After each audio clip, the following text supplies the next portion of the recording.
Okay. Yeah. Let's like we always do, let's just get the flow going, and then whenever you want to start recording, you can just announce it. But what just give me a general gist of what's on your mind, and then we'll go into it. I'll start off without showing the wheel, and then I'll either ask me a question or I'll bring it up just to see how it goes.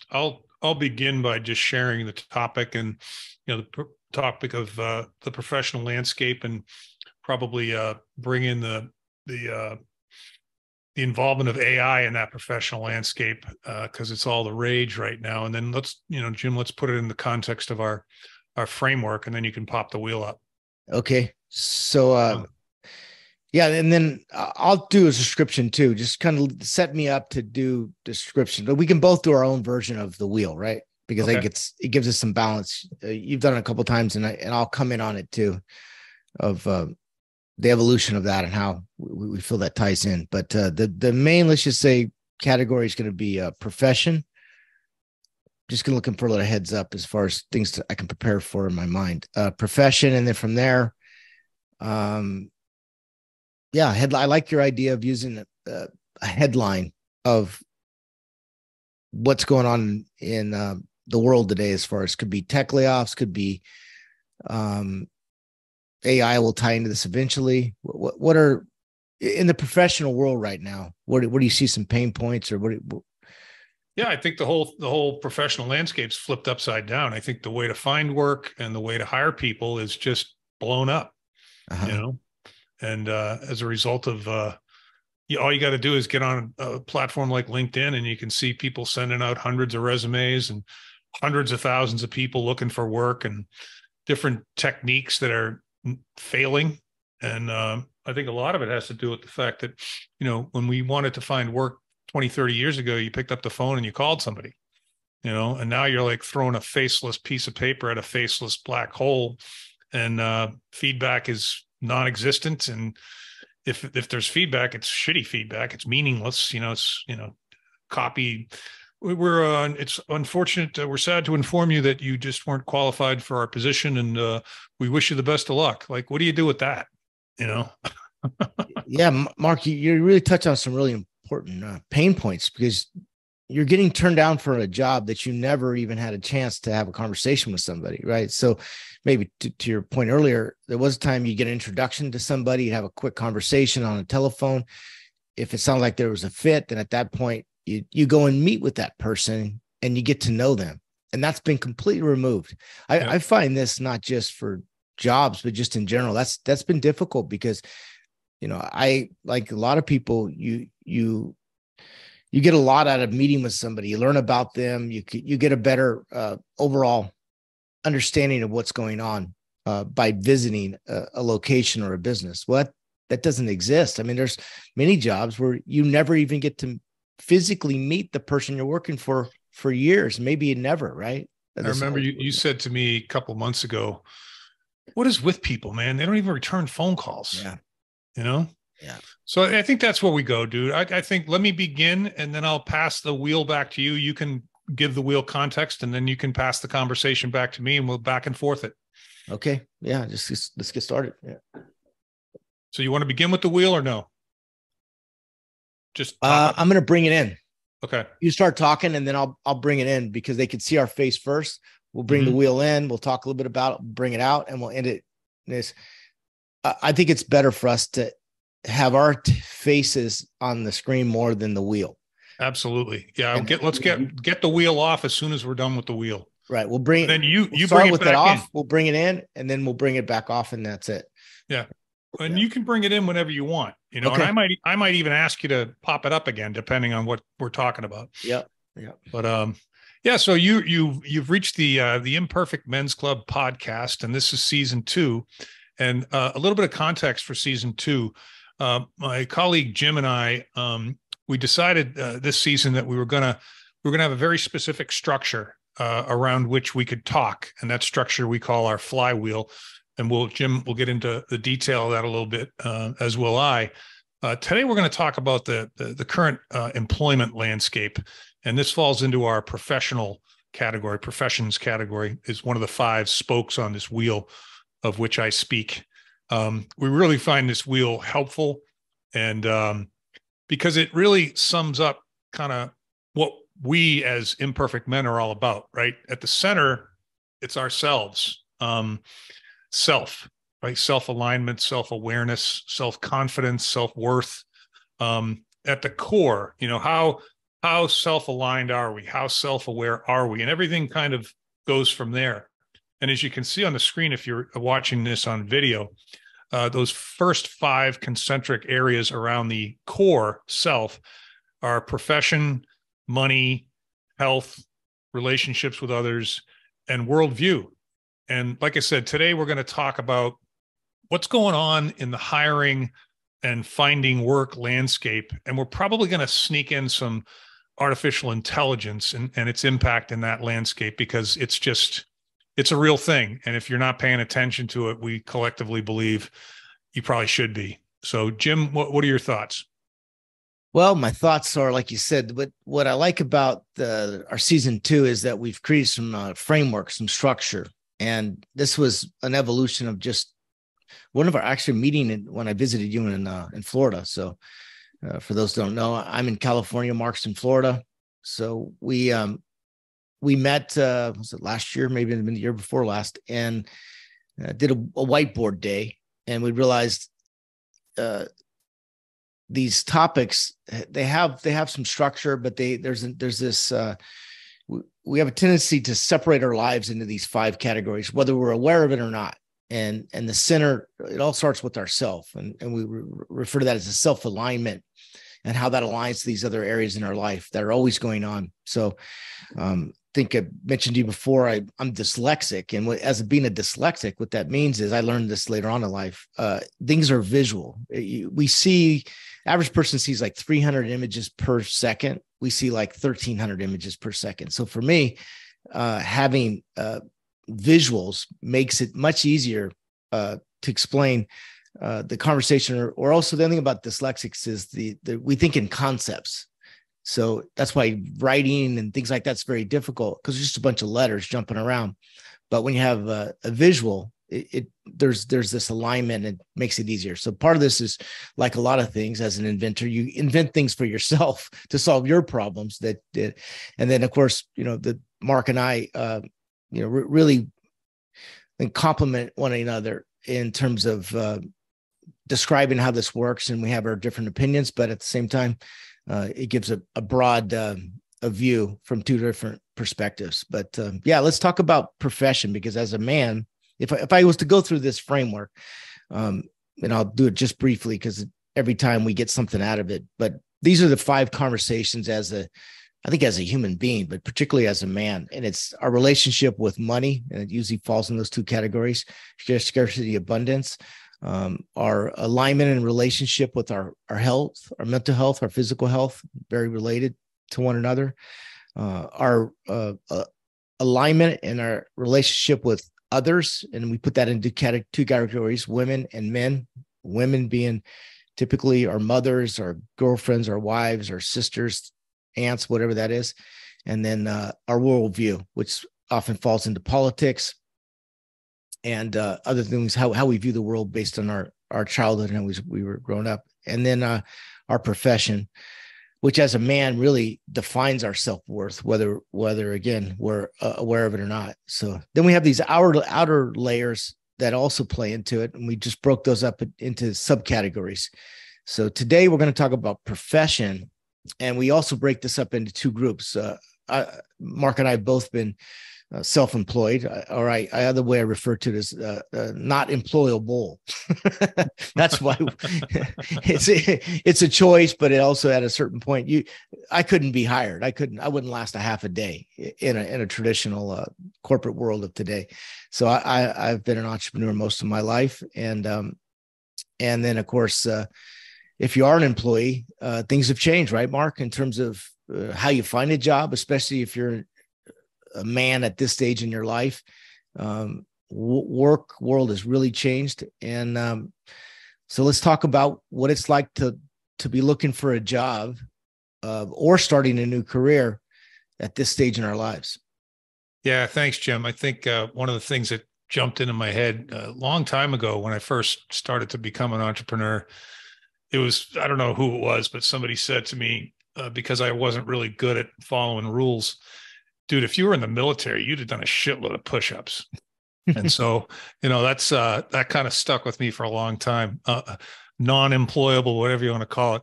So yeah, my background is, staffing. I've been a recruiter and operator owner for 30 some odd years. So I've seen how to hire, how to get hired, how to look for work, how to get promoted, how to negotiate. Think of anything that goes into that world. Mm-hmm. I've had quite a bit of experience with it and made a lot of mistakes. But what I see today, and I see it through the very specific lens of LinkedIn for the purposes of this conversation. I spend a lot of time on LinkedIn, given what I do. I'm transitioning into coaching, is people just throwing resumes at online supposed portals that have just job descriptions in them. And one of the things that, I know this, but most people, I guess, don't know, half of those jobs don't even exist. They don't exist. And so those resumes often aren't even opened. They just get a rejection letter. Talk about self-confidence, right? You get a rejection letter and they didn't even have the courtesy to even open up the resume. And is that what your experience has been? Well, that's if you're lucky, that's if you're lucky. I think they put openings up there. Either people forget to take them down when they fill them, or they keep them up there because they're always looking for candidates, whether they have openings or not, just in case they can fill their coffers for calling back later. It's kind of vile, but interesting. It's nobody's aware of this. Everyone is trusting, I guess, that this process is somehow sound. Or there's a human being on the other end of this screen. And I think we're finding, especially with AI, there is no human being. There used to be a human just being. A database. And yeah, there used to be. Well, with machine learning and AI and all these tools, it's just the whole process has lost its humanity. Mm-hmm. And one of the things that I see on there is people there. I've sent out 400 resumes and I've got no responses, or I got 15 responses, rejection letters. And these rejection letters are automated. They're not, a human is not producing these. They don't say anything of value. If you don't get feedback on an experience, how are you supposed to improve on that experience? Yeah.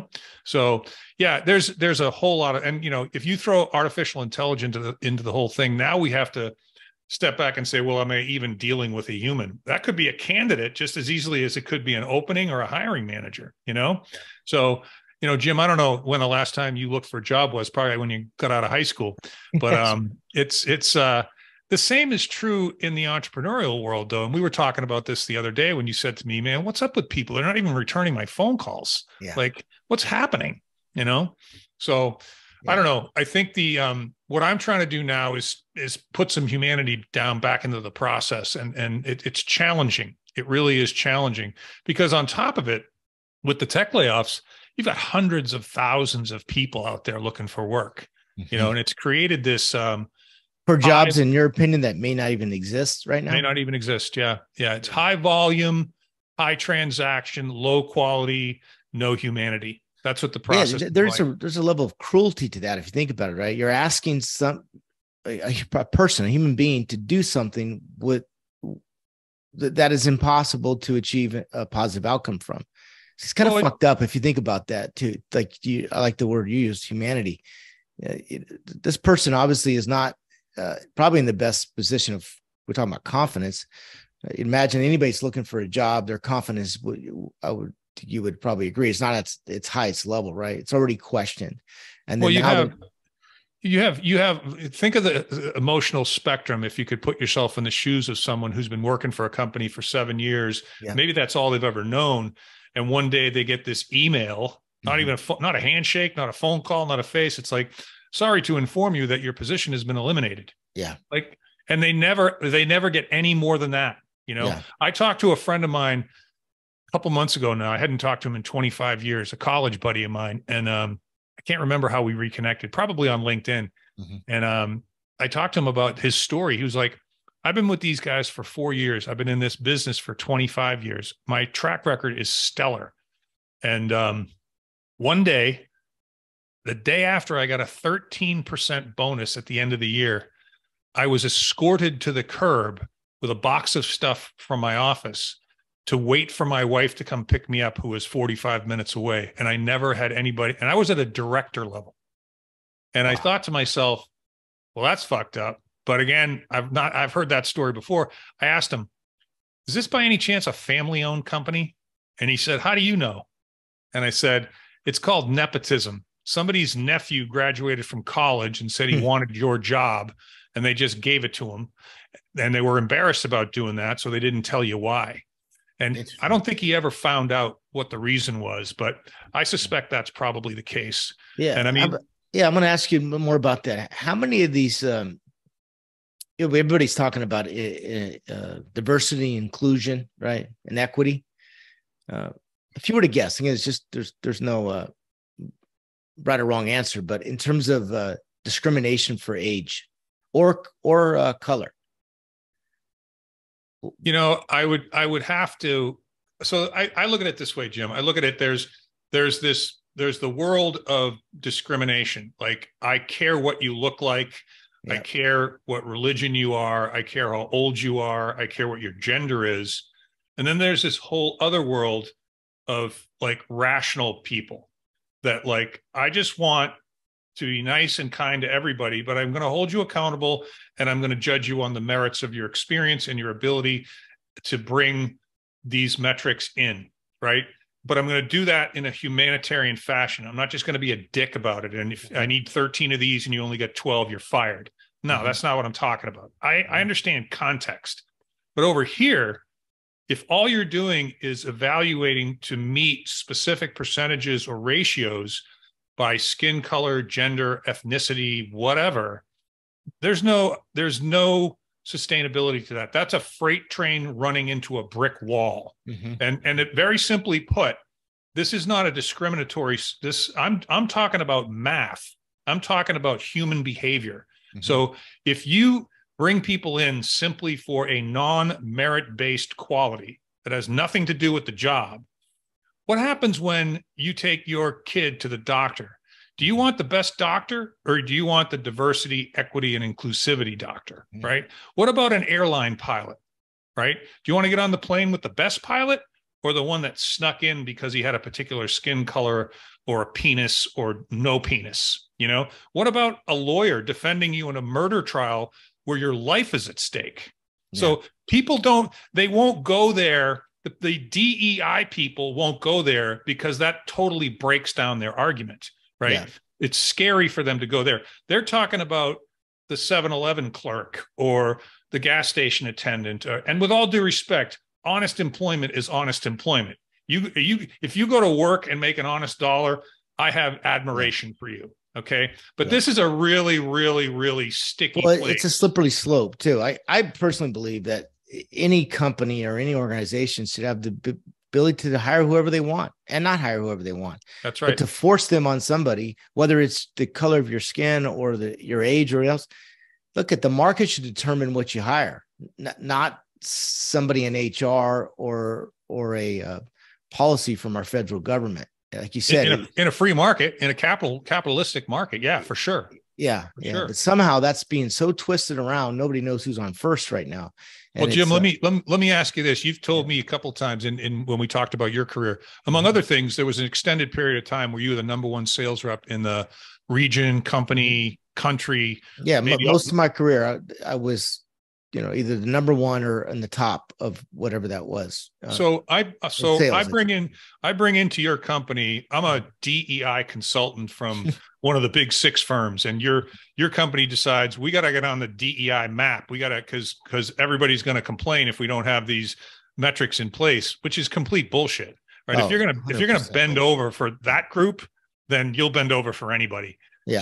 So they bring in this guy or this gal, and he can't even hold your coattails. Yep. And they begin to pay him more than you because they need to keep him or her around. What do you eventually do? Well, it depends on what side of that you're on. At this day and age, it's almost as if you happen to be other than white, everything's okay. But if you look white or are white, then that's like a whole other it's a free card almost. I mean, like you can discriminate against that person all you want. And not just white, sometimes actually male white clearly is like a negative, and there's no regulation or no, it's free will to do that. You can eliminate that person, but then you have all these other protected categories. Hey, look, if that's what the market wants, then that's what the market wants. You just want the best person for the job. It doesn't matter what color they are or what their sex is. No, my contention is, if I bring in a DEI hire who eventually can underperform you and get overpaid by you, you're going to do one of two things. Yeah. Or even worse, not to interrupt you, but that cannot get fired because of their status. Mm-hmm. Yeah. Yeah. You're going to leave.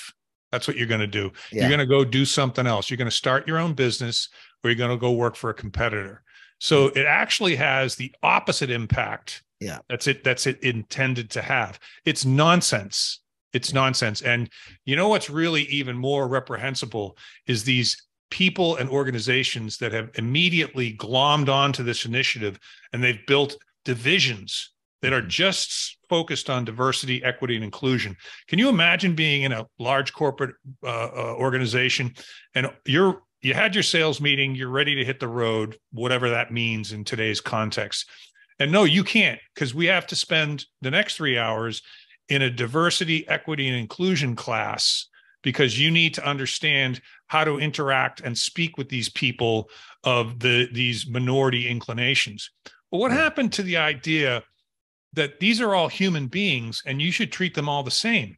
You should be kind to them and generous to them and listen and help and be of service. So where do you think this all goes? And I that's why I'm following this Bud Light case, because I think there's a lot to this, and hopefully it's an example of a trend that's going to shift. But Bud Light's lost 20% of their sales. That's a lot of business, especially with being the #1 beer brand in the world. But as a result, do you think this is going to curve corporate behavior? I also know that was it BlackRock or another investment company was using this other way to grade investments, and they got rid of that. So you're starting to see some changes. I find that to be encouraging. But where do you think this all goes? I think it blows up. I think it blows up. I mean, you said I live in Florida. How about that? That's it. I live in the country of the state of Ron DeSantis, and you live in the state of Gavin Newsom. Oh, talk about diametrically opposed. Yeah, I'll switch your governor for mine any day. Yeah. This guy is a complete whack job. What DeSantis is doing with Disney, for instance, is he's taken on the largest employer in the state of Florida, a global brand. And, you know, and what Disney used to be was a place where kids could go and have fun and fantasize. And it's turning into a shit show. Yeah. And so DeSantis is bumping up against it because he's got balls. Mm-hmm. And I think that somebody has to lead, and he's happy to be the guy. And he's getting, you know, they're beating him up. They're trying to figure out a way to put him down. But people, I think, generally speaking, more people are practical than are impractical. More people are rational than are irrational. At least I hope so. Maybe that's a naive thing to say.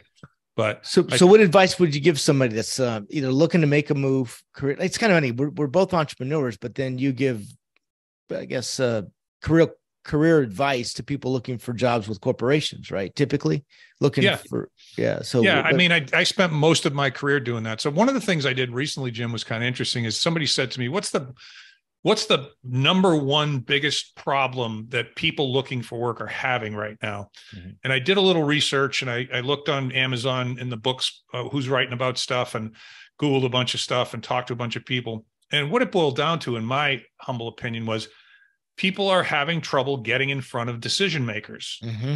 They're not getting in front of the people that would hire them, to whom they would report. Really the only person that needs to be in the evaluation process, depending on the size of the company, that's a whole nother topic. Hiring processes are broken. Mm-hmm. But how could one get in front of somebody who makes the actual decision? Well, it's not the way they're doing it, not this impersonal portal resume online bullshit. It's okay. Well, a couple of thoughts. One is, what is your story? What's the story that you're conveying to the world? Like if someone said to you, what do you do? Why do you do that? And what makes you unique? Why should I spend my time talking to you instead of this other person? Well, what I've discovered is no one's prepared for that discussion. So what's the point of having that discussion if you haven't practiced that and it's not concise and clear and influential, if you will, and can distinguish you? That's number one. Number two is, okay, once I have that story all buttoned up, how can I reach out to people directly? That's impossible, Mark, isn't it? Don't you have to send your resume to human resources? No, that's what you're being told. But that was true 30 years ago. Yeah. You got to talk to human resources. Like, why? They don't even know. I'm a software engineer. You want me to talk to human resources? They don't even know what programming is. Don't you think the human resources is more the legal department to prevent a lawsuit down the road? I mean, those are become, they're managing the risk of making a hire or a fire that later on becomes a lawsuit. That's a great point, Jim. It's exactly, the way that I say it is human resources is a very valuable function, but it is to manage the liability and exposure of the organization. But there's also policy and procedures, employee handbooks, benefits, ongoing nurturing of employees. They sit in on exit interviews to protect the hiring manager from somebody saying he or she did or said something that they weren't. They limit the exposure of the organization. You're exactly right. I'm not suggesting by any means that they're not a valuable asset to an organization. But then what corporate America does is say, we'll do this too. Go ahead and hire all of our critically skilled employees. That's an unreasonable ask, but it's been so embedded in the professional culture that, I can't tell you, when I was actually a sales rep or a sales manager, as well as a recruiter interfacing with clients, when I finally got to the hiring authority and I said, how are you doing with your current hiring process? I got exasperation. Oh, it sucks. It's so frustrating, Mark. They send me resumes. It's a waste of my time. I spend countless hours looking at paper that belongs in the bathroom. And when I bring some of these people in, they're not who they said they were. There's no screening process. So that opportunity for me to come in and say, well, look, what if I could get you, you see two resumes, you talk to one person, you talk to two people, you make an offer, that person accepts the offer. You're talking a week as opposed to 6 months. What does that do to the productivity of your group? What does that do to the profitability of the organization? What does that do to the retention of you, now a non-frustrated, productive manager of people? Yeah. So there's plenty of opportunity in there. And I tell people that, going back to the actual individual candidate, polish your story and then start reaching out to humans. And you reach out to humans, not directly. You reach out to humans through people that also work at that company that used to work with somebody that you know. So you like find through LinkedIn or through, and LinkedIn. By the way, how active is every, let's say, manager? I mean, everybody's on LinkedIn, but how active are people engaging their LinkedIn messages throughout the week, especially if you're running a department and you've got people reporting to you? It varies. But my point is, that game, 6 Degrees of Separation from Kevin Bacon or whatever. Mm-hmm. It's like everybody knows somebody who knows somebody. I can't tell you how many people, Jim, I've told, like, you're reaching out to your colleagues. What about your uncle? Mm-hmm. What about your neighbor? And lo and behold, you go to your neighbor one day and shoot the shit while you're mowing the lawn. And you're like, hey, I'm a software engineer. You know anybody in IT? Oh yeah, I got a cousin, Jerry. He works over at ABC. I mean, start the conversation. Right. Yeah. What people are doing is they're taking a resume that's not even representative of what they're really all about. There's no personality there. There's no work ethic there. There's no ability to overcome hardship there. It's all just letters and numbers. So it's I recently heard of a company that the part of their interview process is you had to send I think it's like a 1-minute video that without a 1-minute video, they won't even open up your resume. So that's a whole other production itself, right?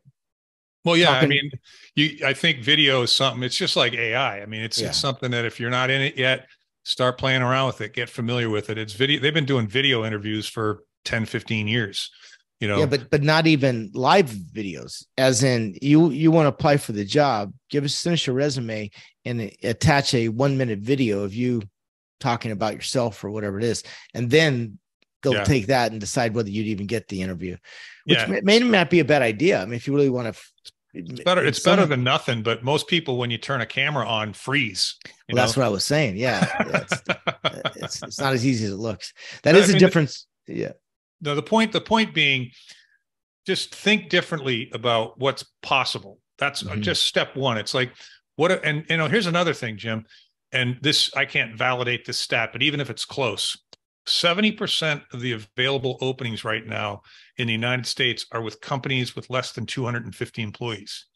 So getting to the president of a company with 250 employees is way different than trying to find a director level person at a Fortune 500 company, which is probably impossible. Yeah. But the smaller the business, when it's SMB, small to medium sized businesses acronym, if you just focused your energies there, not only are those positions more interesting, more multifaceted, not just pigeonholed into one particular task, but the person that does the hiring is much more accessible. Yeah. So once you just open your mind up to that, and give yourself permission that there's another way to go about this, it at least gets interesting. And now you're more in control of the search. Yeah. There's more hope in the search. It expedites the search. Does that make sense? Yeah, it does. It also made me think of other ways you could position yourself. So, let's just face it, the 5 days a week, 40 hours a week, 9 to 5 is over, right? That's a bygone era, and it's never coming back as we once knew it. But it's also an opportunity to say, hey, I have this amount of experience, but you don't need to hire me full time. Hire me for a specific area, because I'd say as if you have years of experience, then you could be more targeted about what your contribution is. But it doesn't have to be 40-hour a week position. It could be, hey, I'll be available on these days and I can do this for you because this is my expertise or my background. And position yourself as an alternative to somebody that they couldn't afford full-time in the past, but now they get access to now because your situation's changed. It's not that you're lowering your pay or lowering your standard as far as who you want to work for, but you're repositioning yourself as an alternative to something that wasn't possible before, because you don't need 5 days a week, 40 hours a week. No, that's 8 hours a day. That's a fantastic point. And it's part of this idea that be creative. I remember engaging with a guy about 10, 15 years ago. He was a financial guy. He had the ability to, I guess, due diligence, forensics type stuff, like digging in and seeing what was really going on in the P&L and balance sheet. He used to go around and say, don't pay me anything. Yeah. Just give me access to these people and this information. I'll sign non-disclosures, non-competes, all that. And I'll come in, and at the end of 12 months, having paid me nothing, I want 10% of the increase in profits. Wow. Yeah. What a great example of, again, a different compensation package and even a business model where, and that pay may be better, or it doesn't require. He made millions on projects. Interesting. Millions. And so you got to have confidence. You got to have balls. And the key to that is you have to have access to an executive sponsorship. You have to have that access, and you have to have access to documents that a company wouldn't normally give to a consultant. Yeah. But if you structure that properly, what a brilliant idea. Yeah. There's another one, as an inventor or just business in general, right? You have these agreements that we use. And I started to realize the power of these type. They're legal agreements, but they could be used for other things. So, for example, a letter of intent or a service of work contract. There's proposals.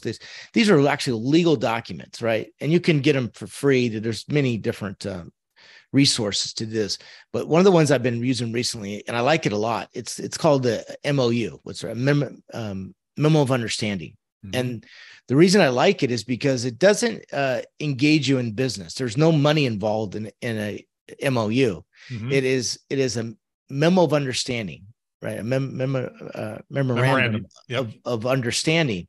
And so what it does is it sets an expectation of what you'll do, and even more importantly, what they're committing to do.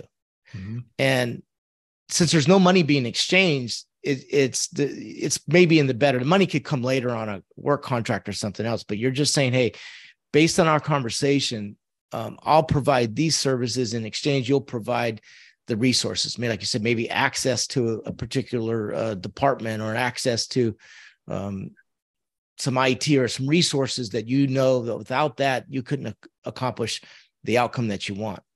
Mm-hmm. And if somebody's not willing to sign a simple MOU, which is basically just like, I also refer to it as, it's like a marriage. You're engaging in a relationship, and you're not anticipating anything negative to happen, but you're being realistic. In order to have a healthy relationship, you're going to have an understanding of expectations before you start the relationship. Therefore, there'll be at least a positive understanding of the outcome. And if there's not, then there's always the termination of that. What that looks like. If you don't do what you say and I don't do what I say, then there's a course to end the relationship, right? Yep. Yeah. To me, those are all, I mean, it's all in the spirit of be creative. Don't get stuck in this one thing fits all. And it's like, how can I impress upon you what I'm capable of without actually you committing to anything until you get to a certain level of certainty about that capability? Yeah, that's an understanding. Yeah, it's an understanding. And it's really, to me, it's about expectations, scope, resetting expectations, scope. And you're also, as you know this, as you do these different levels of deepening the relationship, you're also getting feedback from the client as to how committed they are to this particular initiative or this project. And what you're committing to. That's the other thing I learned when I did say 3 in the last month, right? Separate things, but I got really clear on what I was doing as well, because I had to write it down. Hey, do I really want to commit to that? Do I really have the bandwidth at this point to do this? Do I really have the skill sets to do this? And again, it's just a simple document. And I think we're afraid to do that because you're afraid you're going to push them away, but you might as well push them away early.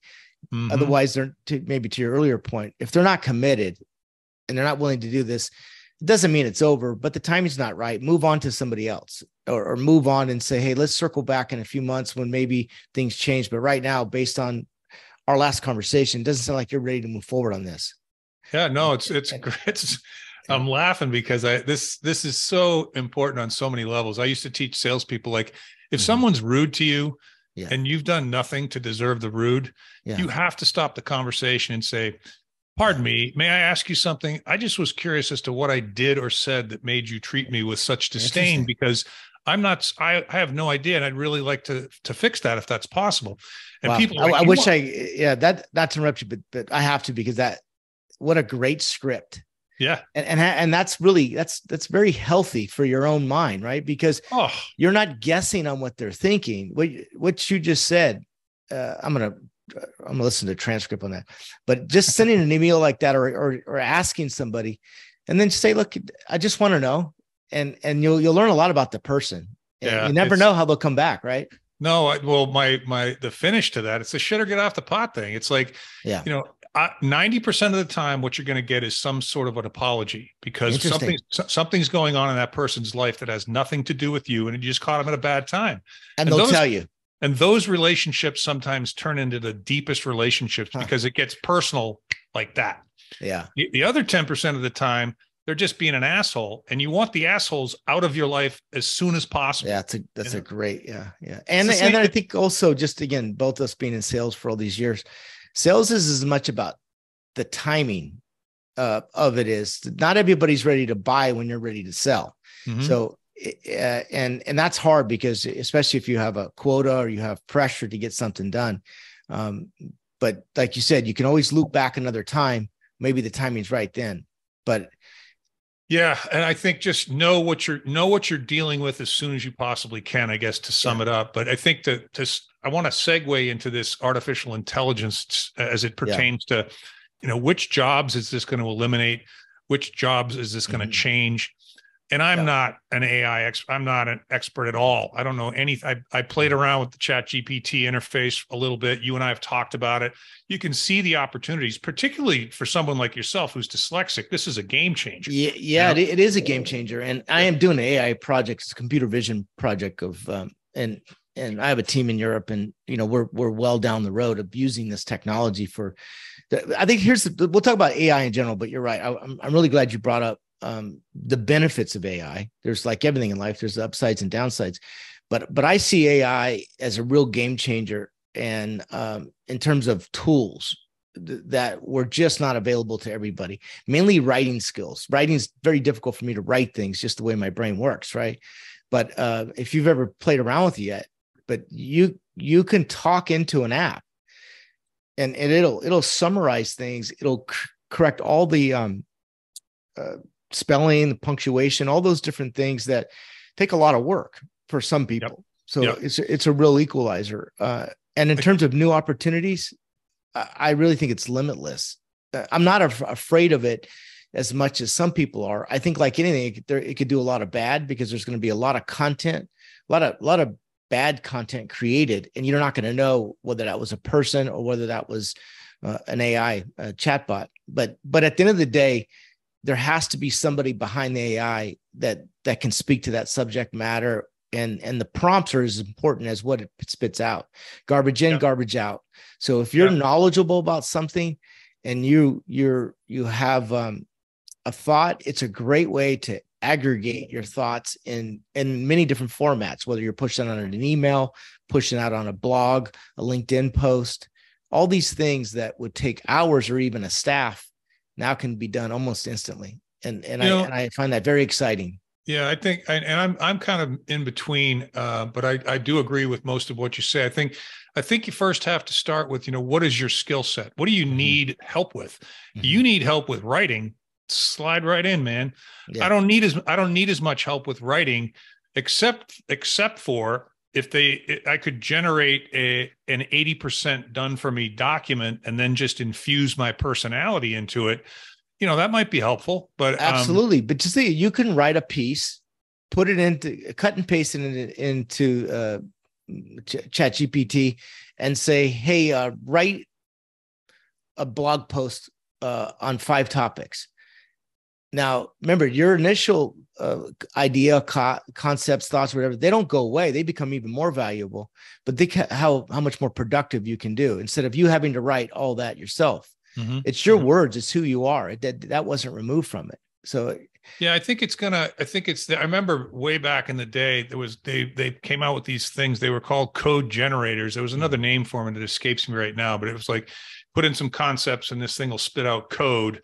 So if you're a programmer, you'll have 70% of the program written, and you just have to go in and play with the syntax and whatever. They never went anywhere, because I think it took away from the creativity of the solution type work that the programmers, maybe not the programmers, but the architects and the designers were doing. I don't think anybody's going to really know, but I think for a while, but I think everyone should probably play around with it a little bit in their spare time and just see what it is, and stop listening to people that are claiming to be experts. I don't think there are any experts in AI. This in the software development business, where I was in technical staffing, every few years, somebody would come out with a new thing. And then people would get on the market and say, I'm an expert in that. I'm like, dude, it just came out 6 months ago. What the fuck are you talking about? There's a lot of bullshit. There's a lot of that going on. So, I would just be careful of that. But I think, just to tie it all up, Jim, I think everything that we just talked about was, what if you just look at everything that we just talked about differently and stop saying, this is the only way to do this. I'm constrained by the process of tradition. I'm constrained by what other people are telling me I have to do, or I must do, or everyone else does it this way. I think that's what my video post was about today. It's interesting that we're talking about this on the podcast. But if you just take and shift your mindset to that, and then seek out alternatives, you'll be much better off than if you just keep on this hamster wheel of chucking resumes at black holes online. Because that's a frustrating existence. And someone's going to blaze the trail. Someone always cracks open the new way of doing things. Why not you? Yeah. I also think that what's going to happen is human interaction one-on-one will become more and more a premium and a value that's way greater than, say, text. But when you can have one-on-one conversations with somebody that really knows a subject matter or has some expertise in an area, and you can get that from them, there's going to be a premium for those types of services. Jim, there was and this will be my last statement for this one, but there was a very well-known among certain circles Harvard study that goes back like 80 years. And it was a group of Harvard psychologists, psychiatrists. They started interviewing men in the greater Boston, Cambridge area where Harvard is on happiness.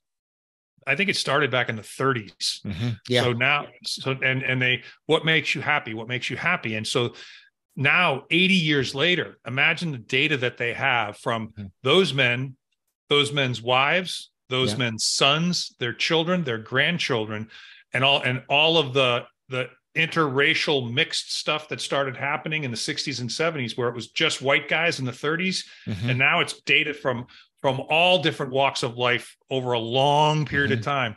The number one indicator of happiness was the number of social relationships that you had with other human beings and the depth of those relationships. That's never going to go away. I'm familiar with it. The other outcome was once you hit a certain level of income, your happiness did not increase. Right. So it wasn't suggesting that money's not important. Money's important, but there comes a point when, say, a guy with an average salary and he had, like to your point earlier, he had good friends and a good family relationship with his children, whatever it was, his happiness was much greater than somebody that made billions of dollars or a lot of money, but did not have those, in the end, those personal relationships. Yes. That's the same study. That's cool. That's cool. Great. Thank you for sharing that. Well, this was fun, Jim. I enjoyed this, and we'll wrap this one up, and we'll look forward to seeing you in the next one. Until next time. All right. Peace. Peace. Dude, that was good. Stop recording that. That was good.